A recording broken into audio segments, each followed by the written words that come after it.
കേരളത്തിൽ പുതുതായി വരുന്ന 45 മീറ്റർ വീതിയുള്ള 6 വരി പാതയിലൂടെ സേഫായി എങ്ങനെ വാഹനം ഓടിക്കാമെന്നും എൻട്രി പോയിന്റും എക്സിറ്റ് പോയിന്റും എന്താണെന്നും അതുപോലെ ഹൈവേയിലെ ലെയിൻ ഡിസിപ്ലിൻ എന്താണെന്നും ഈ ഒരു ചെറിയ 3D ആനിമേഷൻ വീഡിയോയിലൂടെ നമുക്കൊന്ന് നോക്കാം.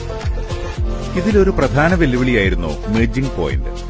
അതിന് പരിഹാരമായി എക്സിറ്റിന് വേറെ പോയിന്റും എൻട്രിക്ക് വേറെ പോയിന്റും കൊടുത്തിട്ടുണ്ട്. ഇതൊരു എൻട്രി പോയിന്റാണ്.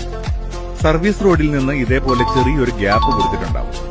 ഇതിലൂടെയാണ് വാഹനം ഹൈവേയിലേക്ക് എൻറ്റർ ചെയ്യേണ്ടത്. എൻട്രി പോയിന്റിന്റെയും എക്സിറ്റ് പോയിന്റിന്റെയും അടുത്തായുള്ള ഹസാർഡ് ലൈനിന്റെ മുകളിൽ ഒരു കാരണവശാലും വാഹനം കയറ്റാനോ പാർക്ക് ചെയ്യാനോ പാടുള്ളതല്ല. അതുപോലെ ഹൈവേയിൽ നിന്ന് സർവീസ് റോഡിലേക്ക് എക്സിറ്റ് ആവേണ്ട വാഹനങ്ങൾക്ക് എക്സിറ്റ് ആവാനുള്ള സൌകര്യവും ഇതുപോലെ കറക്റ്റായി കൊടുത്തിട്ടുണ്ട്.